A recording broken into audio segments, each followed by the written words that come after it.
Yeah, to check out more episodes of the Rap Radar podcast, what they got to do, B-Dot? It's easy. Sign up at TIDAL.com/on-air for your 3-month complimentary membership. Yo, man, you'll get access to over 48 million songs, tons of videos, exclusive concert live streams, and so much more, man. Yep.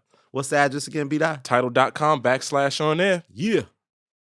It's B-Dot for the Rap Radar podcast. Yeah, Elliot Wilson. Show must go on via satellite. Elliot F from LA. I'm here in the studio. We got Daniel Caesar coming right up. The hell are we doing? Yo, B-Dot wants some high-tech shit, man. Star Trek, baby. Yeah, Rap Radar podcast, Elliot Wilson. It's B-Dot. B-Dot, what up, baby? What up? You were not even here. I miss you, man. Oh, fuck you, Elliot. You're over in LA. I'm in the cold, but it's all for a good reason, man. I'm in California, man, but we doing some high-tech shit, because who we got today, man? Daniel Caesar? Is that Daniel Caesar? Hottest name in R&B. Oh, man. He got up out the basement and shit. I love it. How about the basement? How'd you do it? On the Twitter? Oh yeah, still there. That's for sure. So how's it been, man? Let's say the last couple months, man. Like, it seems like you guys been on a whirlwind adventure, to say the least. Like, how's it been? How you been managing success and things of that nature? It's been incredible, man. Just a lot of fun. It's good to have the guys, because there's a lot that comes with it. So it's good to have the team around to kind of help me like navigate it all. Because I feel like I'm just learning a lot. Right. And this is like, you had a show this past week in Brooklyn. I mean, this is not your first time in Brooklyn, though. I mean, New York, but how was that experience? It was crazy. Yeah. We weren't sure what to expect. Mm-hmm. We had a crazy day leading up to that. Just like crazy energies and shit. What made it so crazy? Just stuff, man. I get to it. But no, it was a good day. But no, there was definitely, I feel like, one of the best shows on the tour. One of. And it was really, the vibe was really high, to say the least. Like, I mean, the backdrop you had was all white, and you playing the guitar, and I didn't even know you played the guitar. Yeah. Like, how long you been playing for? Man. I got my 12 years. 12 years. Guitar when I was 10. Wow. Yeah. Wow. What about Elliot? You missed the show, Elliot. It was really good. I did, man. Well, let's also introduce, man, your producers are here, right? Jordan and Matthew, man. Like, I've been researching you guys, and like the whole thing is that like you guys were doing outside production, and you really invested in Daniel, and you guys really have built this whole independent thing. Like, how did this come together? You want to say that? Yeah. Anyway, I'm Jordan Evans. This is Matthew Burnett. Yep. Introduce ourselves. So we produce this young man. We also manage him, and we didn't do both. We didn't do both at the beginning. It was kind of just on some production, and I think it's because You kind of did stuff. I mean, in early stages, just you didn't take the title until later on. Yeah. But I think it's because we're so particular about how we wanted to build it. We felt like we got to a point where we didn't want anyone else's hands on it. So we said we could do it, and then we just kept doing it. Right. What was it about him that you saw that you wanted to take a liking to him and work with him? Because you guys are really accomplished. You can talk about some of your stats. You did Pound Cake with Drake. Yeah. You did Eminem, Not Afraid. Some great placements. He just had his voice, like just the unique sound. He had something that I think you don't come across very often, and also his identity. You want to care about him as an artist. You want to get into a story. You want to learn about him. It's not just a song. He has hot songs, but it's him as a person. Right. I mean, especially when you listen to like what he's saying. You know what I mean? Like, he's young, so it's like as soon as I started first listening to his songs, I'm just like, wait, how old are you again? Like, how have you gone through so much already? You know what I mean? So that's what kind of intrigued me. He was so far ahead of his time. You know, and to me, that's a great sign of an amazing artist. But Daniel, on your end, like, why were these guys the right guys for you to partner with? I'm sure, like, once people started recognizing your talent, all the sharks come out, right? Like, all these people in the business that make promises and stuff. Like, what made these guys the right guys to link up with? Man, it was really like, I tell them all the time, this whole thing is, I feel like the nerd at the cool table. Like, these guys, like, I was just writing my songs kind of back home, and I never really considered this as a profession. You know, you're always told, like, this is a 1 in a million shot, you know? Right. And I was familiar with their work. I was working with Sean Leon and who they had a relationship, Right. and he brought me to them. And I remember in the basement, we were in Sean's basement, and it was you were there, and he just kind of came up to me like, yo, like I fuck with your stuff, like I want to produce an album for you. And I don't know, it's just like you guys have a very good head on your shoulders, you know, like I'm kind of head in the clouds, like I'm like I write songs and that's Right. what I do, like art and stuff. But it's good. I have a lot of respect for them because along with being able to create good music, they're capable of doing all these other things, you know, like finances and just like branding, like you know, they really like manage me and kind of develop me as a person. Right. Where did the name Daniel Caesar come from? Because it's not your real name. No, it's not. So who came up with that? Was it you guys or? Nah. No, that was me. Oh, okay. Yeah. It was just to like attempt to separate this life from my actual life, you know, because I don't want to get lost in the sauce. Gotcha. Yeah. Gotcha. And even growing up, like, you know, you come from a pretty strict religious background. Like your dad was in the business before, you know, and he was a musician. And he got burned, I guess, from the business, right? Did he give you any advice kind of getting into this? He did, which is, I think, another reason why we've taken this path.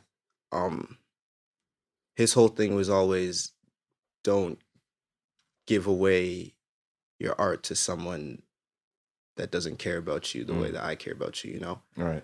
It was all like, from a religious point, but it was, he always pushed independence. I don't think he realized that's what he was doing. I think he was trying to discourage me from entering the business, period.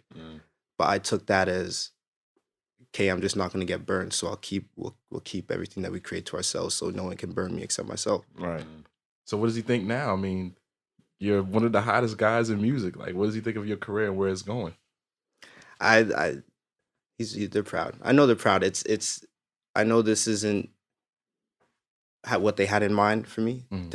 Being in this industry, because all the terrible things that come with it. But they're aware of what we're doing, and I know that they're proud. And what about your mom? Same feelings? Yeah, I mean, you know, mom's different. She's just a bit more, you know, A little bit more strict, just a little bit more. But it's the same thing. No, and it was a big. We were in Vegas the other day at the Soul Train Awards, and I did like a performance with Kirk, and Kirk Franklin. they came out. Yeah, Kirk Franklin. Oh. Yeah, Kirk Franklin. And that was like a very big moment for them, you know, and for me as well, just like kind of another signifier that they're on board now. Right. I saw you also collaborate with Mary J. Blige this year. Yeah, man. That was crazy. That was your first time being in another person's studio session, correct? Wow. Wow. That was my first writing session. Yeah, for doing anything for anybody else. Wow. How was that whole experience? Like, can you remember any moments or anything advice she gave you? Man, I remember being nervous, but it was I was in there. Jordan was with me, and not advice, kind of just learned, like, I have that whole situation taught me that, like, to just trust in myself more. Like, I clearly, sometimes I think I don't, I'm like too hard on myself, or I don't give myself enough credit, and it was kind of like, I clearly have something that other people find valuable, so I just got to, like, get out of my own head and do what I do, you know. What did you guys make of that session? Do you remember anything? I mean, I wasn't there. I heard the end result of it. It was amazing. I just, for the record, and we've been writing songs and producing songs for a while, it doesn't go that way. Where your first session, like that doesn't happen. Right. But that's to his point. Like, you have something that's it just makes sense. You know? No, it's true. What you want to say, Elliot? I was saying, let's talk about Freudian, because, I mean, obviously you've said, Daniel, you know, it reflects a real relationship, but I wonder just the process of putting that album together with you guys, with Jordan and Matthew. Like, did you guys feel like this was something different? Like, how did the project, in your mind, completion-wise, start to really take shape?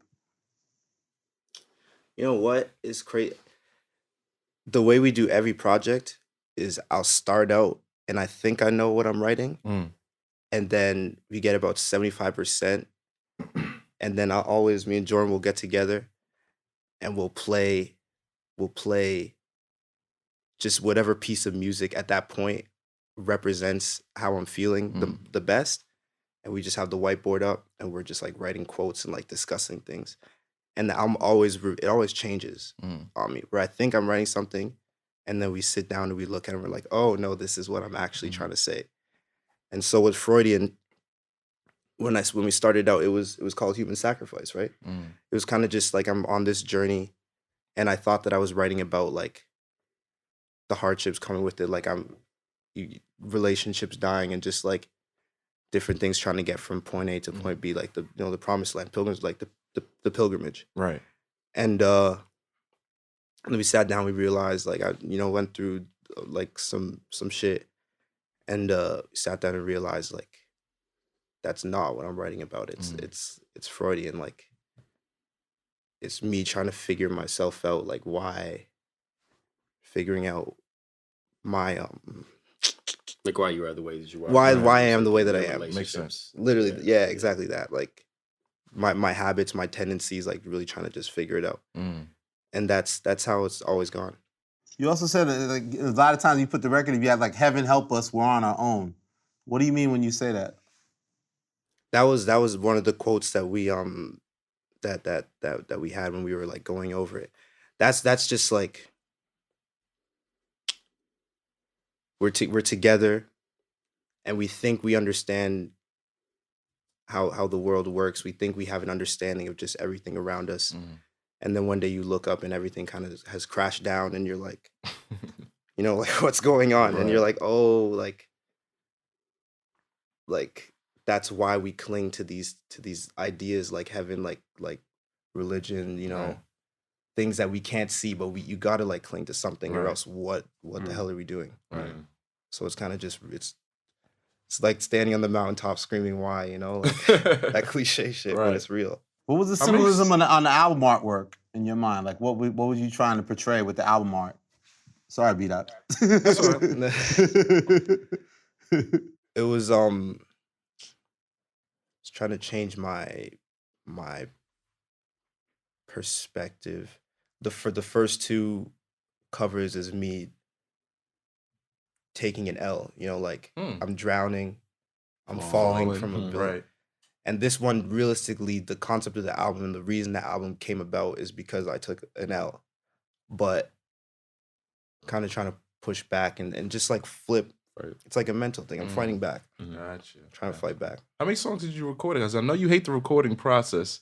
Well, you still on a lot of... Not, it's... me. Yeah. It's because we require excellence. It's not it's the tedious parts of recording. Okay. For me, my favorite part is actually creating and sitting around in the studio and like talking like not talking shit, but just like it's not the go in the booth and record this 100 times until we get it right. It's like the let's like fuck around and see what happens part. Experiment. Yeah, but I mean it's all important, and that everything is yin and yang. there's everything is work, and there's never a point where you're like 100% fun all the time. Right.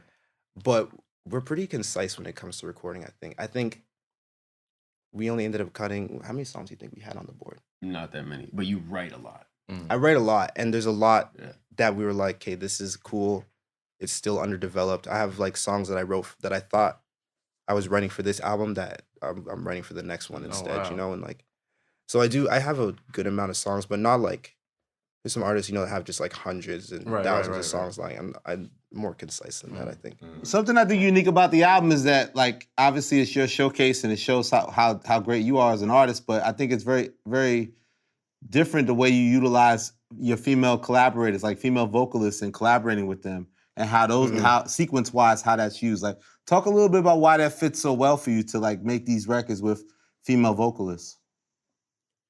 Truth be told, man, I love the sound of like a woman's voice, like just a soft, sweet, and I just wanted to hear that when I think about the music that I want to listen to. Right. That's how we try and approach the album. Like, what do we like to hear? What's the best album that no one's made?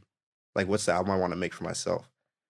And it was that I remember us sitting down. We had the conversation. Like, there's a lot of female vocals on here. Like, are you singing enough? Too much. But that's just it got the point across, because also the album, it's introspective. So I wrote a lot of not the female features, but like the Kadaro tribe, like I wrote all their parts. And it was kind of just like me singing to myself, having a conversation with this woman that I've created in my mind, which is like the woman that represents all the women in my life, you know? And so that's why it was important that I had all those female. Right. And it's like the female energy too, like not just the vocals, but and yeah, the other writers and like Charlotte Day Wilson and Sid, they engineers too, like they behind the scenes, just having that energy too. I feel like is important for us. Right. It's an album like very much about women, like very like that's what it's about. Like it was Kim, my publicist. She was asking me about my sign, and told her I'm an Aries, and she's like, "Oh, I get it, because you like adore women, you know." And it was kind of like, yeah, she's right. It's just that energy. It's crucial. And I noticed too on a project, you like to, even on your previous projects, you like to do the song switches. Like it's like 3 beats in one track. Yeah, I do. Just different song structure. I like that idea of taking it left, you know. Right. And I also saw you guys working with Rick Rubin. Was his involvement in this project, his input, or we met him in, when was the first time we met him? The first time I think was just you and I. Yeah, it was me. And he reached out, and we basically just, drove up there, and he was just like, "Hey, I just wanted to meet you guys and get to know you guys." And we were just like, "Okay." And then he was just like, "Do you have anything to play?" And we had like a very early version of the record that we were working on. Oh wow! And we just played him early demos, and just basically said like, "Help us, we need your wisdom. We need your wisdom." And he was amazing. Like he was super supportive, and he said, "Listen, like what you guys are doing is so unique. It's so different. Like." I can give you my input, but you guys are already doing it. Just kind of keep on doing your thing and come back and play it for me when you guys are done. Oh, wow. And that's exactly what we did. So we did it a few times I think 3 times, yeah. Oh, wow. And what was the song of Stevie Wonder like? I saw something with you and Stevie Wonder. Yo, we were in his radio station, and Get You was playing. And then we finished up the interview, and we're heading out. And then he just like comes in, someone brings him in the door, and I was so shook, man. I was so shook. And he's like, he's doing his thing. He's like, play that Get You joint again. Wow. And so they wheeled it, and they played it twice on the air, and he's in there, and he's doing, like the Stevie bop, and I couldn't contain myself. He was in the corner of the room, just like.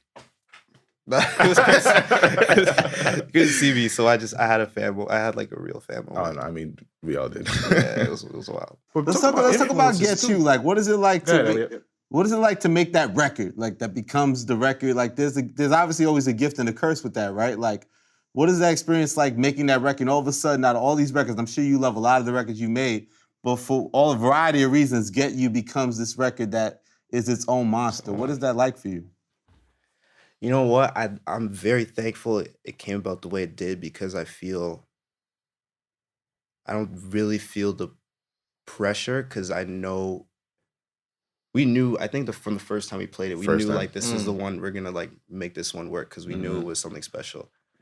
We tried so many times to get it right. That song, we sat on that for like a year. Wow. And we went through how many versions? A bunch of versions. 4 or 5.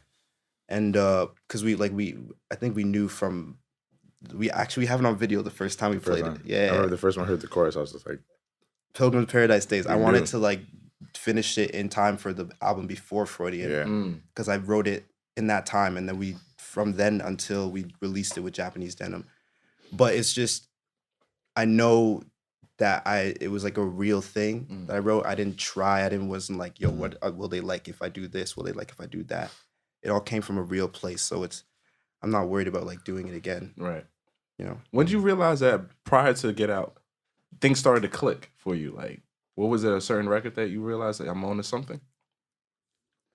I think it wasn't like a specific record. It was just every project, life would improve just a little bit, Like the struggle was like, it was a bit less of a struggle every time.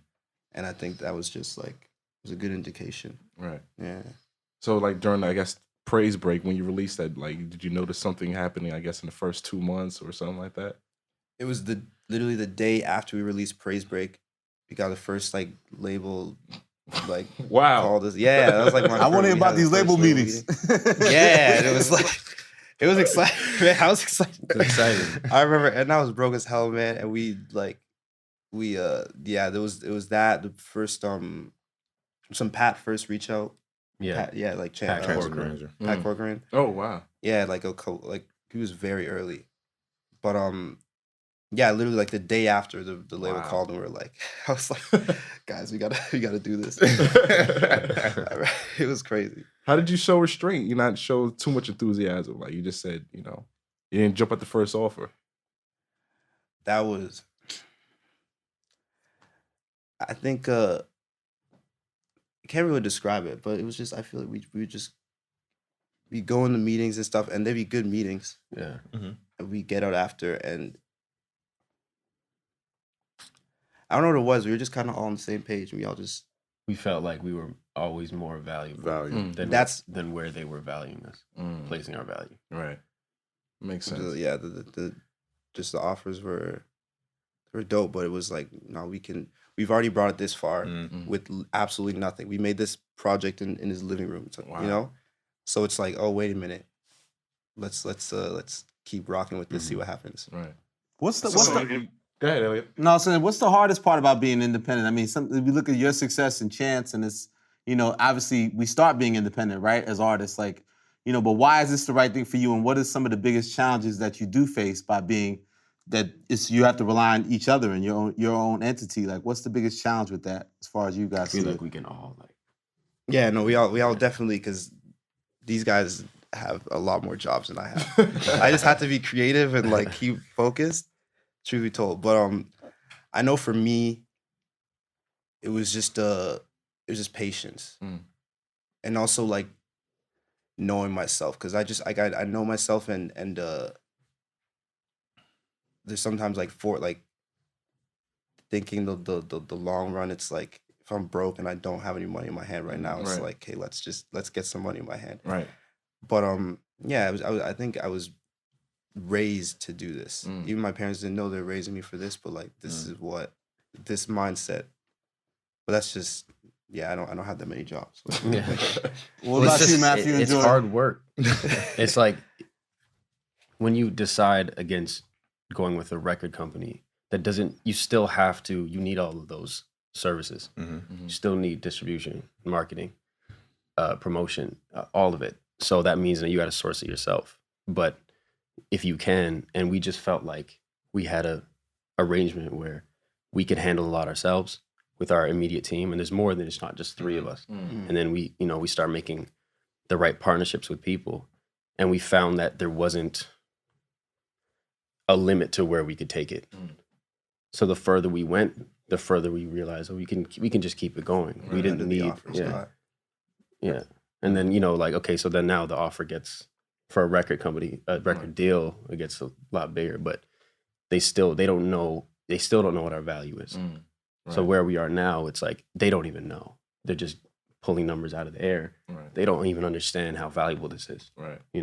So that's why we could just keep going, just keep taking it further. So that's how I guess Golden Child label just kind of take shape, right? Like I think it was always our intention. Like even I think before you and I had, we knew we wanted to create something. But it was, I think the first incarnation of it was in partnership, and then we realized we got TuneCore and Twitter and Instagram. You don't need, what do we? You know what I'm saying? Like, we don't. That's all you need. Right. We can market. We can distribute. It's about making relationships with your fans and your listeners. You just go direct. Yeah, I remember seeing when our guy Russ went on some rant about, explaining independence and TuneCore. And Daniel, I saw you retweeted some of that. Like, how has TuneCore and those types of things helped you career wise?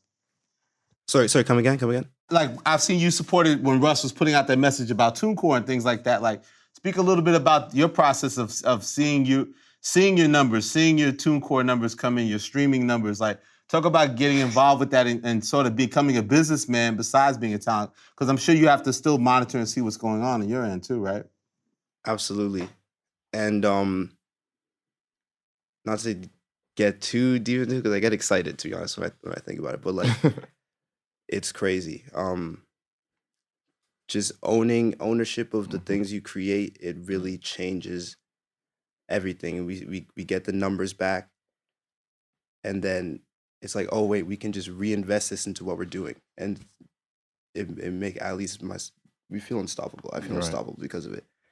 just ownership of the things you created. It's very important, and TuneCore helps you do that. So, but no, the things Russ was saying was very, very important because I didn't know about that. Like you guys can speak. But it's like what he was, like Russ did an incredible deal, and I don't think it's like we're not anti major label, we're not anti label. It's just about like build your brand, take it as far as you can because it doesn't matter what your path is.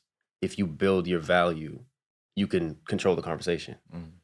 You have the clout, and I think that's the message. Whether it's independent or it's major label, or it doesn't matter what it is. Just take it as far as you possibly can. I think that's the idea. I saw in an interview you said I don't know. I was gonna say I don't know if you still feel this way though, Daniel. You said in an interview previously that you didn't want to be a pop star. No. Yeah, no, I still feel that.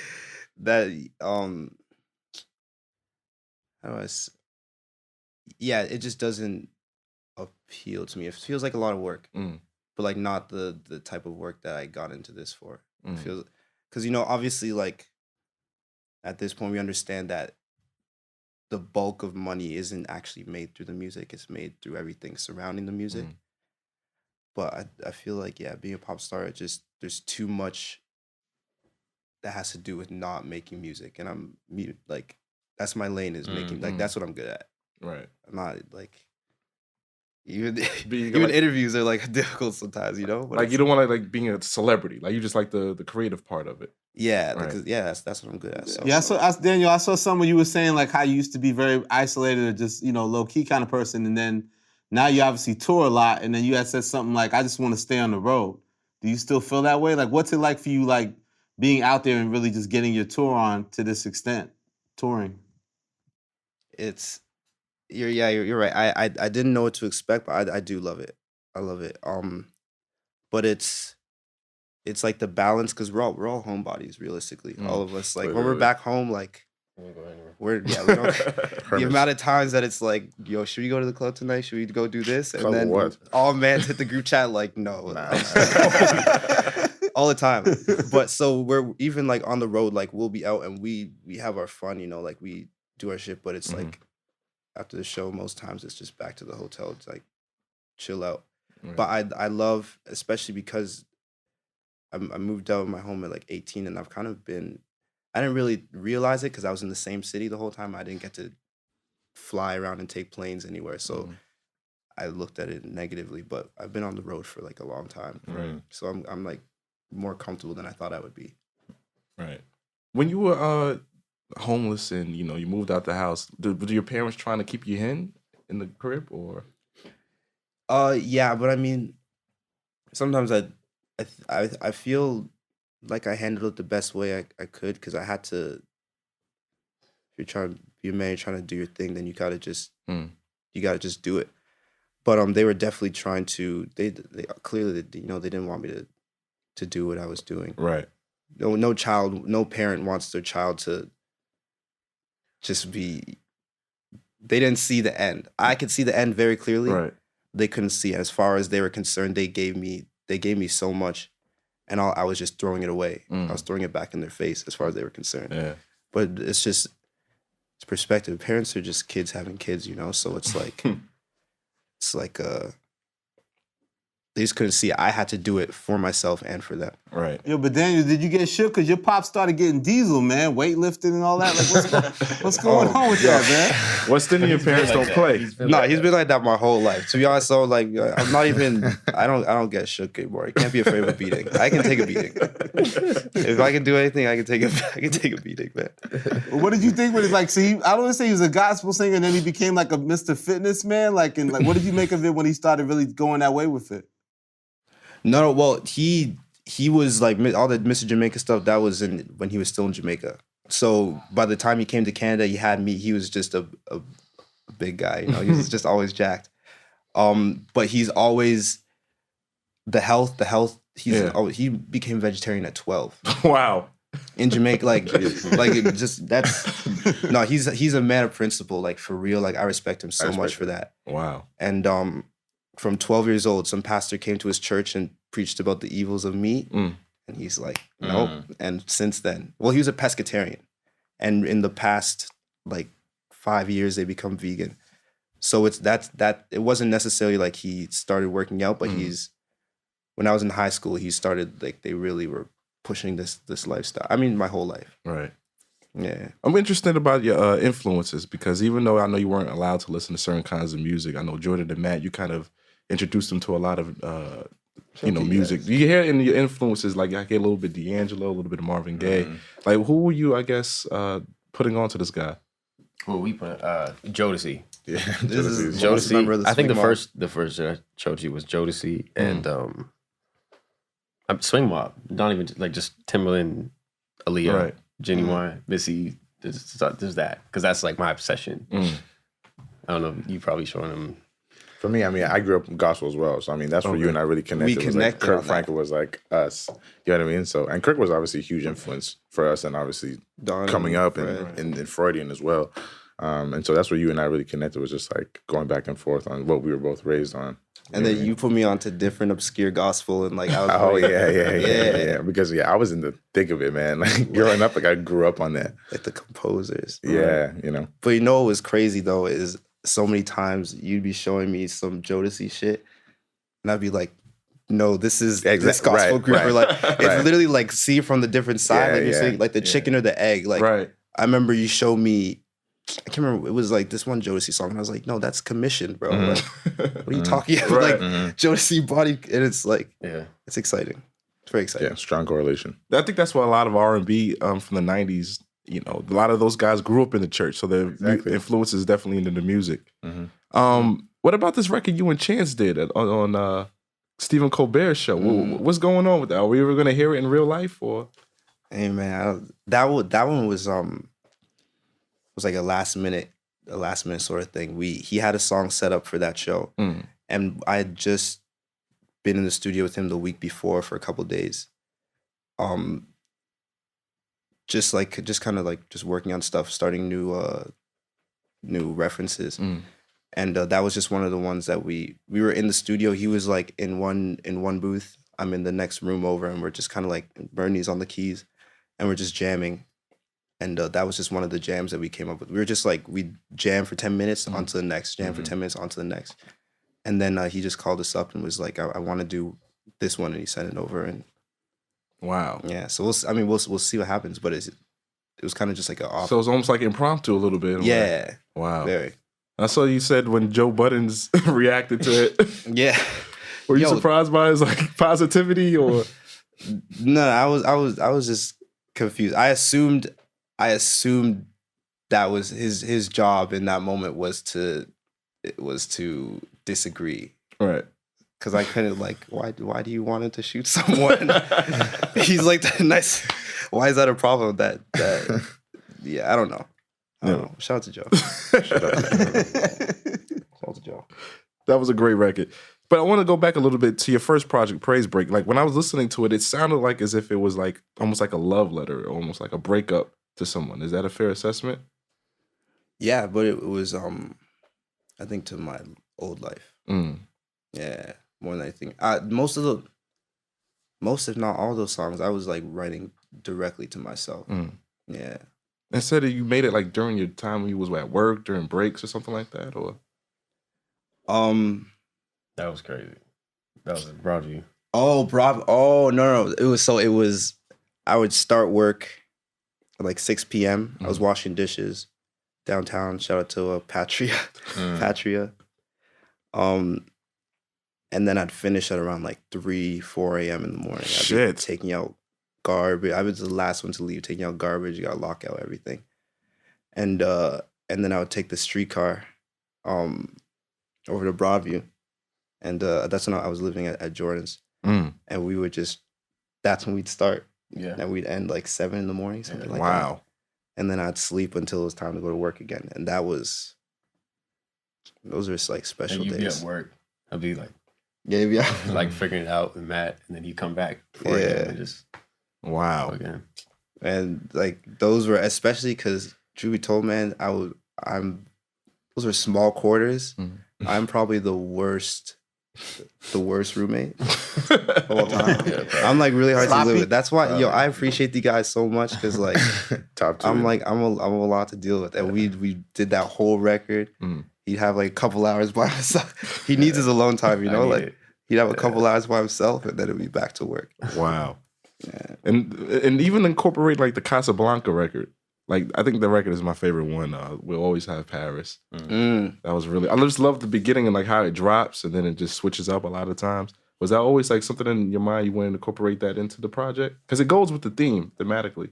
Yeah, like that one was I was just at my aunt's house, and I just she had a couple old movies. I'm like I have a lot of VHSs, and I watched that movie, and there was just something about it that really connected with me, and I think it's like on a subconscious level, I realized how it correlated with the album I was making, and yeah, that one just kind of came to be. Being a big, I want to go back. I want to go back to Freudian though, man. When you said it's the inception and death of the most intense relationship of your life, who is this chick and what's going on, man? Like, what, does she know about this album? Yeah, she knows. She be texting you. She be texting you. You be hitting her back. You be sending emojis. Emojis. Man, I'm trying to keep on the straight and narrow right now. Yeah, gotta keep pushing forward. But obviously the ladies are, I guess, the muse for your projects and your music, correct?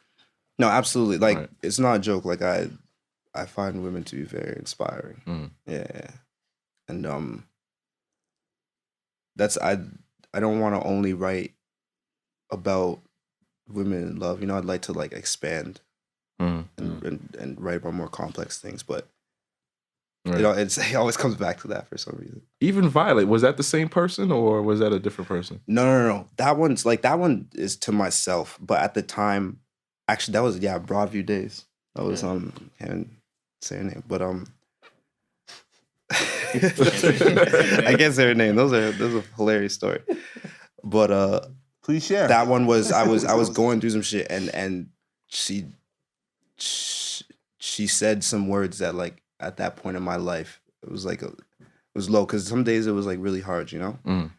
And she said some words that I really needed to hear, and it caused me to write a whole song, like to myself, kind of just like that one was a keep pushing, like it's not you're gonna be okay, everything's gonna be okay song.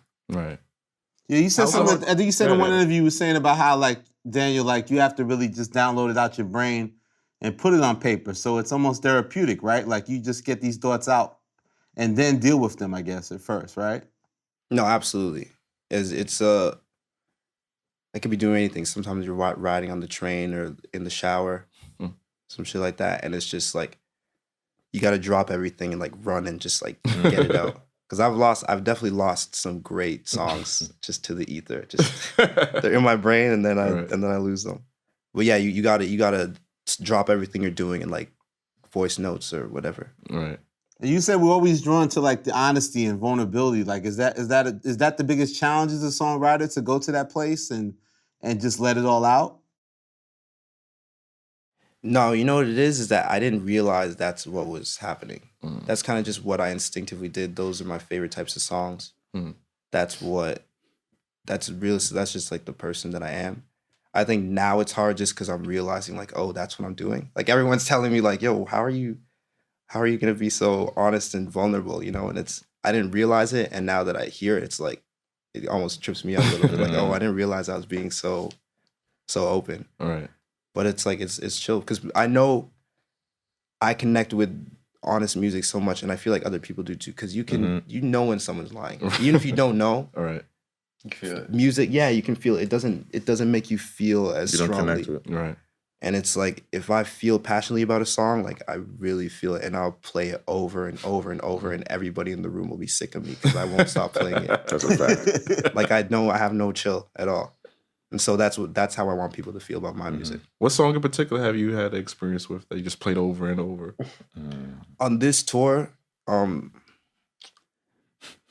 it's embarrassing because I should have known about this song, but I heard Bilal Firstborn Second Son, that full album front to back for the first time on this tour. Oh, I'd never listened to it. And I heard Sometimes, and oh my God. Oh my God, yo, I've never heard anything like that in my life. Wow. And it was like taking psychedelics for the first time or something. It was really just like the world opened up. That one and Message in a Bottle. Mm. Like on the Beach House 3 project. Right. That song is Well, shout TIDAL, out. yeah. TIDAL. Yo, TIDAL, if you were watching this, you're disrespectful for that one. that song was rude. We got to go to Revelstoke, and we got some like psychedelic mushrooms and shit, and we played that. We had that song. I remember we sat on the bed. I sat on my bed, and for about 2 hours, just staring off into space listening to that song. That's not even a joke. Like, it's crazy. Wow. Yeah. Talk about the influences for real.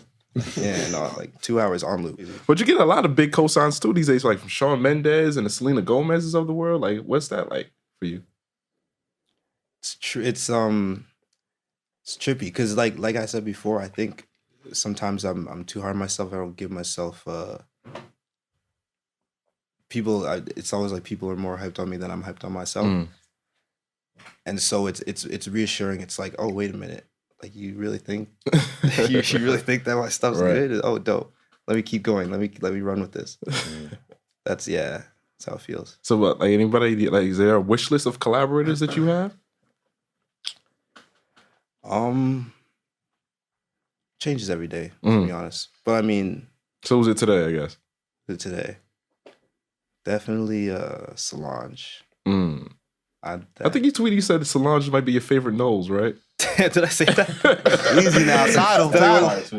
It's crazy, right? That's a tweet. No, because I slept on her. Right. I would like I definitely slept on her. That album, that was another one. I played that album a lot. The last one? Yeah. Okay. I see the table. I played that one a lot. But yeah, Solange.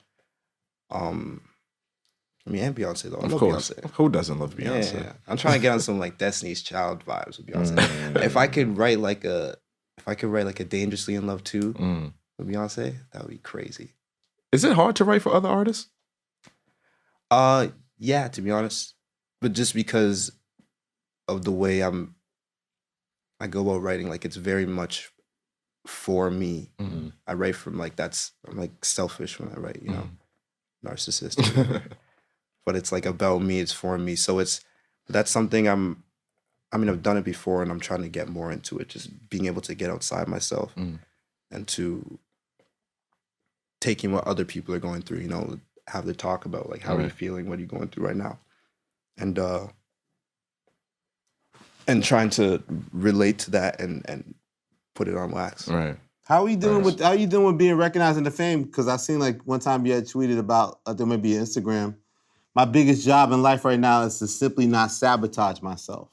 Oh, yeah. That's crazy, man. I mean getting takes off on Twitter. You gotta do the research, Daniel. No, because I've definitely, if I'm real with myself, I've definitely sabotaged a couple good things in my life for myself. But no, it's just dealing with fans. It's not it's definitely, I feel like I've learned a lot because it's not everything that I thought it was. You just think it's all positive, but nothing's all positive. Every time you gaffles are exposed. We like to use the term gaffle a lot. Gaffle. You know, like, we've been exposing a lot of gaffles, and I love it though.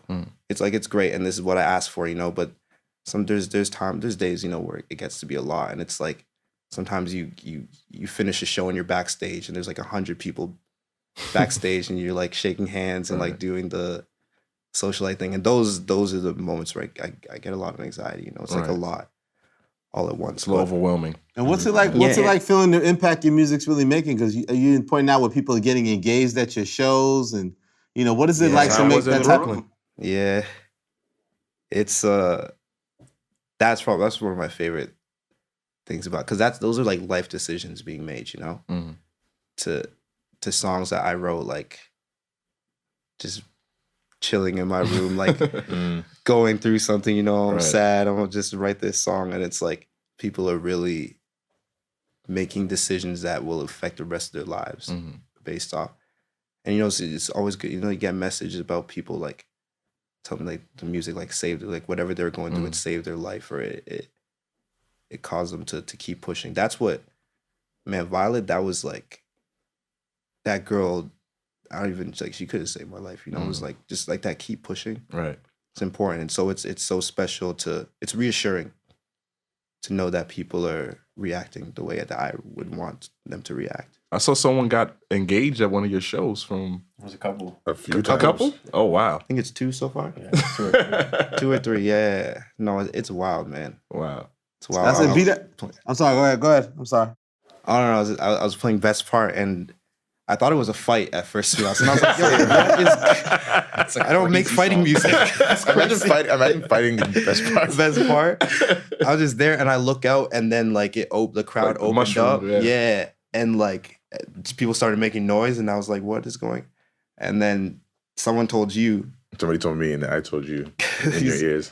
Yo, you mean I got the ears, and so Right. you be telling jokes and shit. I mean, yeah.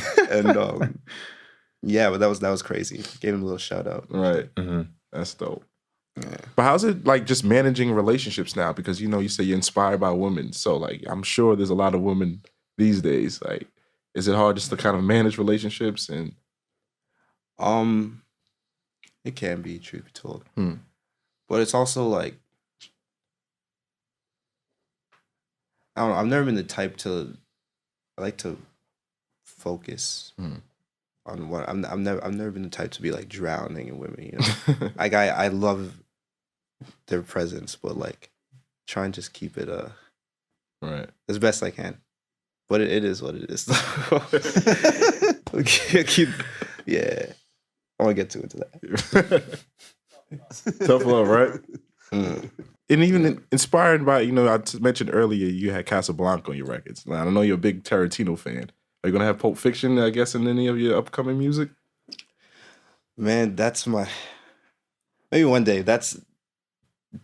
I love that style of film because it's very different from me as a person. Like it's very aggressive and very violent. And I'm not, but it's almost like the yin and yang of Right. me, you know? Maybe one day. One day. But it's very I had to make some very aggressive, violent music. Sing about blood and Right. death and shit. Yeah. But it feels like your environment also plays into your music. I remember I had a conversation with 40 one day, and that's Drake's guy. And he told me that a lot of the music from Canada, the way it sounds, that ambient, atmospheric music, is because it's so cold and you can feel like that. Like, Yeah. is that true when it comes? I think so as well. Yeah. When people ask me, that's one of the things that I bring up. What do you think? Because it's also like it's a suburban thing too. And Yeah, you I guys, think the other thing is like that. That's like a romantic way to think about the sound. But I also feel like it's important to note that there's a small amount of producers that influenced all of us. 40, Right. Boy Wonder, Yeah, T-minus. absolutely. T minus, Ilangelo, and that's their sound. And because they influenced so many people, it kind of rubbed off. Right. Mm-hmm. What is it about Canada? I keep asking this question. Like, you guys are like the hotbed of music right now. Like, why is this happening at this particular time? Because we had to wait for so long to be the recognized, talent was really. always there, It was but always it's just there. like Americans, we were like the little bro. You guys not flexed cool. on us. We just got flexed. Yeah, flexed on for us so all the long. That's facts. And like, especially as like producers, like we would travel to the States, like we go to LA as like, Toronto producers, whatever. And there was a cool shift where at first it'd be like, oh, you're from Canada? Like, and then you'd be all those jokes like, oh, beer and like maple syrup. And I'm just like, I've heard pretty much everyone in the book. And then it's like, as soon as the shift started happening, then we'd go back and they'd be like, oh shit, you from Toronto? Right. They're like, yo, Respect you on guys my got name. the sauce over there. And I'm just like, I was here years ago and I wasn't cool. I was getting clowned on, you know what I mean? Same beats. They're playing the same beats. records. You see what I'm Wow. saying? Yeah. And it's like, even with one, and it's like now it's cool to be from the city, but the talent was always there, like for the record. It's just we're just now being recognized. So Wow. I mean, I'm not complaining. It's better late than never. Yeah. So But I think collectively we all have like a lot to prove. Yeah. Yeah. Chip on your shoulder, like Yeah. No, we have it absolutely. Right. Do you feel That that feels pressure good. now, even like how you guys are going to follow up this Freudian? Like, because obviously this is the biggest project you guys have put together now. 'Cause you know how insatiable the audience is. It's like, what's next? You guys are starting to think about what the next project could be? Yeah, well, I mean, I'm always writing, but I think our philosophy for this is to disregard what the people want. I think a lot of times they don't know what they want. And it's like, that's why I don't know what I want. It's like I write it, I think I know what I'm writing, you know? And then we sit down and I realize like, oh, that's not what I wanted. This album concept isn't the album concept I wanted. It's clearly this. And so I think it's just a matter, the gaffle is you reach a certain point of success and you're like, oh shit, this worked. Okay, we gotta keep running with this. I have no choice. You know, I'm chained. Now I'm a prisoner of public opinion. But we're just gonna put out something it's gonna be very different. And hopefully it works. And if it doesn't, then it wasn't meant to be, you know? But that's why with Praise Break, I was excited because I felt like that was the most genuine piece of work I could put out. And so now whatever I do, if people don't like it, it's because they don't like me. And if they do like it, it's because they like me. So it's like now I can do whatever I want because if they like me, then they'll like what I do. But I mean, we'll see. But you seem to have a good gauge of like what your fans do like from what they don't like. But that's because realistically, there are people like me. You know, that's my demographic is like-minded people. So obviously we're all different. No one's the exact same, but people that like my music generally like a lot of the artists that I also like. So it's just people know when you're lying. They know when you're, and you start to if you get caught up in idea of what you're supposed to be, like this, like identity isn't a real thing. Like we change every day from day to day, you know? Right. So if you get caught up like, oh, okay, this is the identity that worked. So now I'm trapped to this identity. That's when you have to fake it. Right. Because you're going to change. I look back at shit I was on like a month ago and I'm like, you were on like, those are the clothes you were wearing. Those are the things you were talking about. Like, So it's like we change every day. So it's just being true to how you actually feel in that moment. Yeah, it seems like when you got a bigger vision. Like, you know, you won't allow yourself to be like just kind of pulled into the moment. Like I saw some quote you saying like, I imagine how dope life is gonna be. You know, like with always kind of this eye on the future. You know what I mean? Is that fair to say that you sort of are looking at it in a very long term way? This whole music career. Yes, and no. I don't want to get too attached to an idea of the future, but I just know I look more at the end as opposed to like not the next step, but more like where am I going to end up, and then just live in the moment and make sure that my moment coincides with where I want to ultimately end up. Gotcha. That's all. So in every moment, it's like you're faced with a decision. If I do this, what are the chances of me ending up here? If I do this, what are the chances of me ending up here? Less than thinking about the step after this, the step after that. Right. That I feel like you guys are better at like. No, we all look farther ahead, but it's like you guys are more organized in your minds, you know, to like. I mean, we literally make the joke all the time where it's just like time flies. One, because we love what we do, but two, because we're never living in now or tomorrow or this week. We already are planning for 2019. You see what I'm saying? And so as he said, it's like dead ass. And so every decision that we make, every move that we make this year or whatever, does it set up what we want to do in 2019 or does it? You know what I mean? And if it doesn't, then we shouldn't do it. If it does, then let's move, you know? Yeah. And so because of that, it's like as to his point, it just aligns every single decision that you make. And it's kind of like quality control. Right. Making sure that everything you do is connected to a greater purpose. You know what I mean? Right. And that's kind of like been our philosophy more or less. How do you guys exercise quality control? Because like I know you're constantly creating. So like how do you test out your materials? With these guys or is it with a larger collective of people when you make music? No, just these two? Yeah. Okay. Voice notes, send it to. There's something that Rick Rubin said to us, which we always bring up. He's like, if you can make something that all three of us love because we're in sync, that's the thing. And if one person's just like, try and make it better, try again. Right. And that stuck. Yeah, that was one of those gems that stuck. I saw another tip you guys said was I think Daniel said write an original song. The challenge is to write an original song sometimes that still feels familiar. That's how I felt with Get You.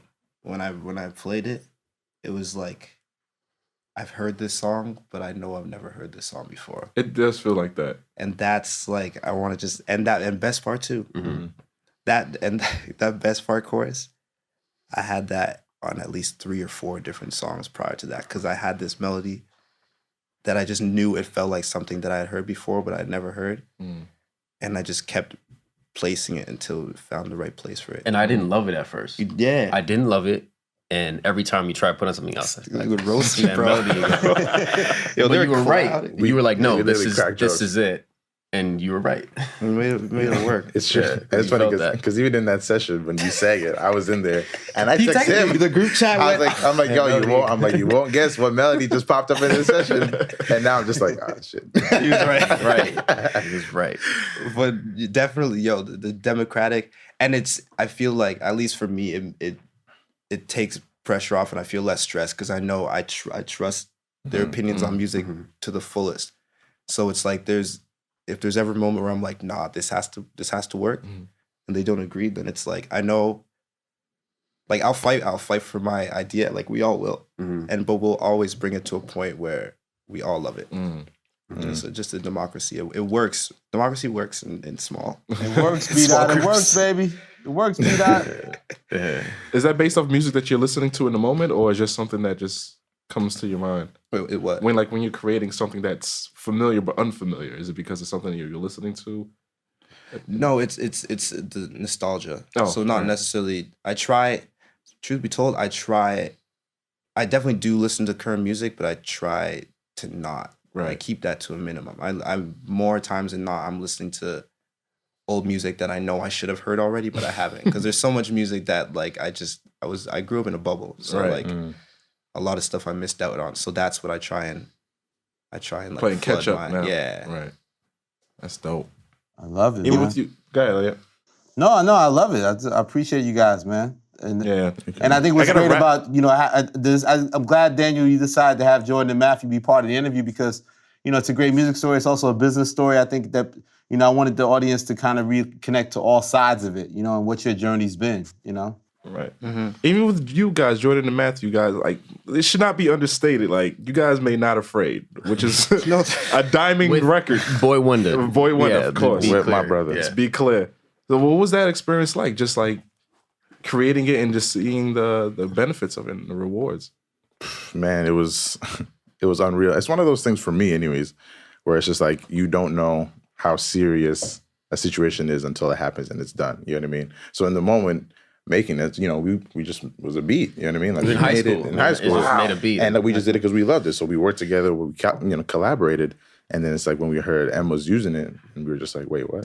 And even in that moment for me, I'm just like, oh, this is amazing. And then to look back at what it became, I can't even believe that it really happened. It's just surreal for me anyways. I don't know, you can talk to it. It just, I agree. It's, you can't, when it's happening and it happens, I kind of feel like you might be looking back. Like, I have a very different perspective on it. Yeah. How it's so? like, well, go ahead. It was just like, I remember the first time I ever saw you guys, I was with Jordan Manswell. And I'm like, yo, is that Jordan Evans? Like, Not Afraid Jordan Evans? I like whispered it to him. And yo, like, because that was a big song. You couldn't go anywhere and not hear it. And then one day these guys hit me up like, yo, we want to work with you. And it was just like this little seed in my head that was like, hey, it'd be cool if like I could just professionally, I could just sing and write songs. Imagine how dope that would be. Right. Yeah. And then these guys that did it come along and they're like, we think that you're capable of doing that. And it changed just that one interaction changed my entire life. Wow. But like definitely, like we were saying the other day, everyone experiences this, like Daniel Caesar, which Daniel Caesar is clearly, it's not just me, it's clearly a group effort. Right. So Daniel Caesar, we don't get to experience Daniel Caesar the way that the public gets to experience it. Only when we're old and washed and when it's time to look back on things. That's when we get to be like, oh shit, we did that. Oh, we did that. That was sick. Right. But this is, I know I'm not the biggest Daniel Caesar fan. There's definitely fans that are way bigger fans of Daniel Caesar than I am. It's crazy. It's wild. That's a fact. I saw an interview you say you trust your team with your life. I thought that was a pretty bold statement to say. No, if if you knew the way these held me down. I don't know. I truly don't know where I'd be without them. Wow. Yeah, I'd be like walking Queen Street, just walking around. Yeah, right. That's crazy. Well, now that you're on, Daniel, before we get out of here, man, I just want to know: did you get your camera on fur yet? Because you said when you get on, you want to get a fur for the winter. That's wild. I copped that I copped that 2 days ago. See, there we go. I mean, it's not pink. It's like a navy, but it's like, cause you gotta keep it low key. But no, I swear to God, like Keep it low key. I forgot that I said that. Yeah, man, I had to dig in the crates for that one.